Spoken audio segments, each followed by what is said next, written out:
Brak, Aksara membanting koper warna biru yang baru saja diseret ke lantai. Wajah pria tampanan gagah perkasa itu tampak begitu menyeramkan, dingin, datar, dan tanpa ekspresi.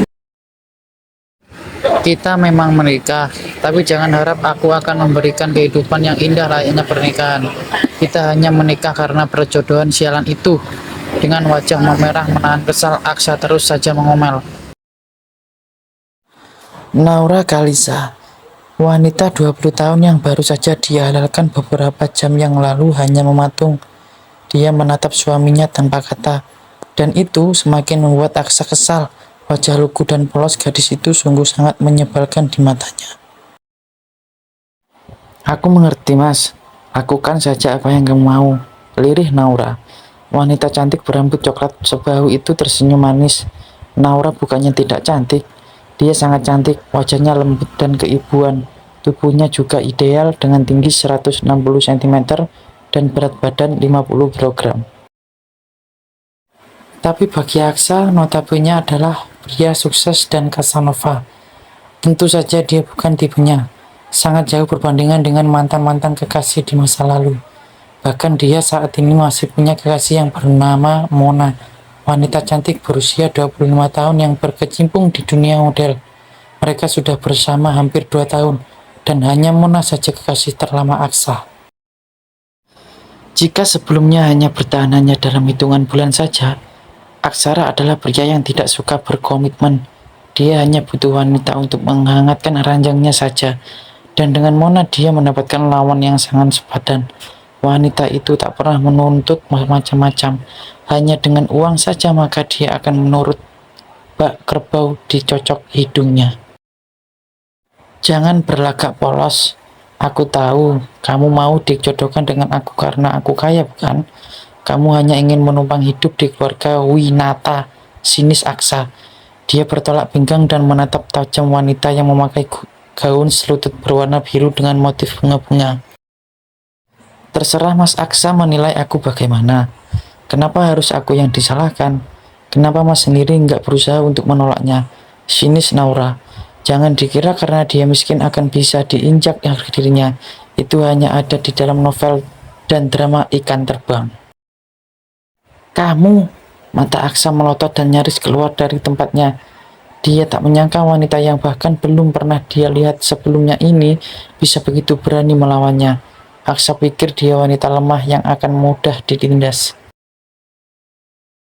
Sudahlah Mas, jangan buang-buang energi hanya untuk berdebat tentang hal yang tak penting ini. Mas silakan lakukan apa yang Mas inginkan dan jangan ikut campur dalam urusanku. Apa Mas pikir aku senang menikah dengan pria dingin, angkuh, sombong, dan datar seperti kamu? Dengan berani Naura melotot tajam, lalu dia bergegas mengambil koper yang tadi sempat dibanting oleh suaminya. Kamu mau apa? Kita belum selesai, Ra, teriak Aksa. Kesal rasanya melihat Naura mengabaikan dirinya. Sialan, selama ini tak ada wanita yang berani mengabaikan dirinya. Dasar wanita kampung, miskin. Sebaris kata makian terucap dari hati Aksa. Ya, hanya dalam hati saja. Naura tak menjawab. Dia menyeret kopernya menuju ke lemari besar yang ada di sebelah kanan ranjang. Tanpa banyak tanya, dia segera membuka lemari warna coklat tua itu. Hei, itu punyaku. Jangan berani menyentuh milikku. Suara Aksa sangat menggelegar, bahkan bisa mengalahkan kerasnya suara petir atau bahkan bom Hiroshima sekalipun. Naura pikir lama-lama dia akan kena masalah pada telinga jika terus bersama Aksa. Jangan pelit-pelit jadi orang, nanti kuburan Mas sempit. Jadi sesak napas, ketus wanita itu. Aksa terberiak, ya Tuhan, wanita seperti apa sebenarnya yang dia nikahi ini? Kenapa sangat membangkang dan menyebalkan seperti ini? Dengus Aksa dalam hati. Ingin rasanya meremas-remas mulut pedas Naura, tapi dia takut dituduh KDRT. Dasar wanita aneh. Awas kamu jangan berani mengacak-acak pakaianku. Harganya mahal semua. Aku nggak mau kamu menyentuhnya. Peringat Aksa dengan sangat garang. Setelah itu dia bergegas meninggalkan kamar mereka. Entah mau kemana dia. Brak! Aksa membanting pintu, membuat Naura yang tengah menata bajunya di lemari terjengkit kaget. Wanita itu hanya bisa menggelengkan kepalanya sembari mengusap dadanya. Sabar Naura, sabar. Dia kembali melanjutkan aktivitas menata beberapa baju yang dia bawa. Tak banyak, karena memang dia tak punya banyak baju bagus yang pantas dia bawa ke apartemen Aksa. Setelah selesai, dia segera menundukkan bokongnya di tepi ranjang. Menghela napas sepenuh dada. Sesungguhnya dia ikhlas menjalani pernikahan ini, bahkan tanpa cinta sekalipun. Ingatan Naura melayang pada beberapa bulan yang lalu saat dia masih bekerja di perusahaan tekstil milik keluarga Winata. Dia hanya buruh harian saja di bidang produksi.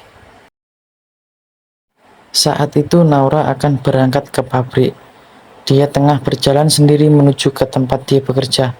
Karena tempat kos dia hanya berjarak beberapa meter saja dari pabrik Winata Group. Naura dikejutkan oleh suara teriakan minta tolong seorang wanita parubaya. Dia tampak sedang tarik-menarik sebuah tas warna gold. Dia seorang pria berwajah bengis. "Tolong, jambret!" teriak wanita itu dengan kencang. Tapi orang yang berlalu lalang hanya memandang tanpa ada niat untuk menolong. "Awas, ada polisi!" teriak Naura dengan kencang. Dia sadar tentu tak akan bisa melawan jambret yang punya postur tubuh tinggi dan menyeramkan itu. Rupanya pria itu takut dan tak mau mengambil resiko diciduk polisi.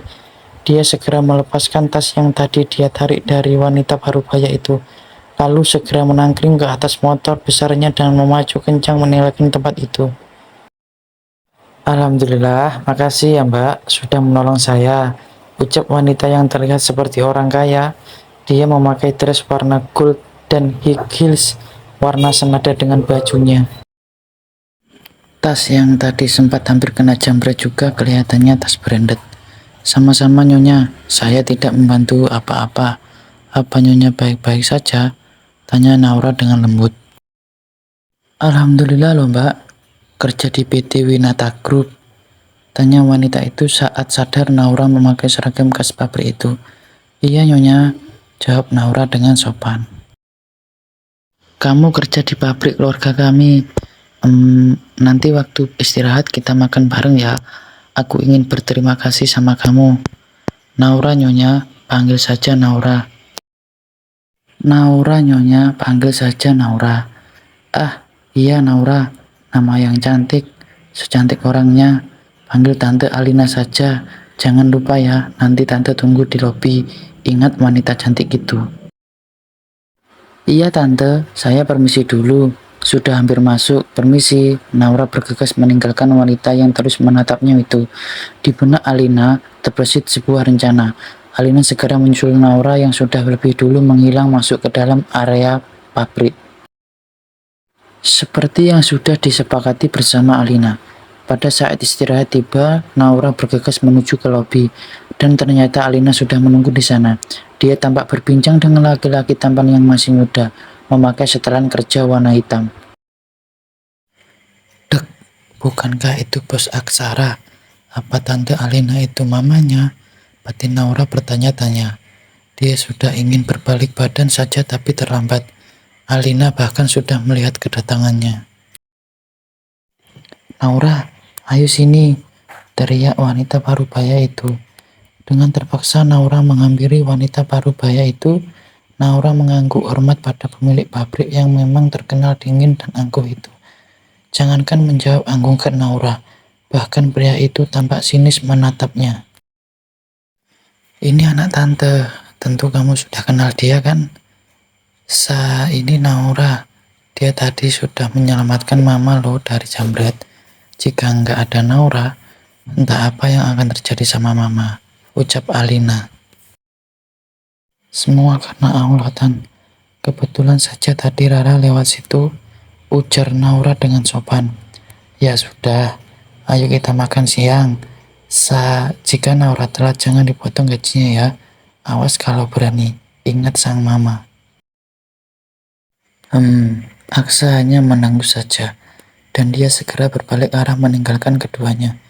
"Ayo kita makan siang, ada yang ingin Tante bicarakan." Layaknya orang yang sudah lama kenal, Alina menggandeng tangan Naura dan mengajak keluar dari lobi.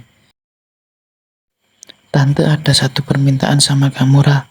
Tante harap kamu mau mengabulkan permohonan Tante, kata Alina setelah mereka selesai makan siang. Jika Rara bisa, akan Rara lakukan, Tan. Naura menatap wanita di depannya yang mengingatkan dia pada almarhum sang mama. Naura memang sudah tidak punya orang tua. Keduanya telah lama meninggal, bahkan sejak Naura baru saja menyelesaikan sekolah menengah atasnya. Sebuah kecelakaan yang setelah merenggut nyawa ayah dan ibunya. Naura bukannya berasal dari keluarga miskin. Orang tuanya punya toko kelontong yang cukup besar di sebuah pasar modern di kota kelahirannya. Tapi setelah kedua orang tuanya meninggal, semua harta peninggalan orang tua Naura dikuasai oleh Tante Linda, adik sang ayah. Bahkan dengan sangat kejam Naura diusir dari rumahnya sendiri. Karena itu dia memilih pergi dari kota kelahirannya yang selalu membuatnya teringat akan orang tuanya. Tante mohon, menikahlah dengan Aksa. Uhu, uhu, uhu.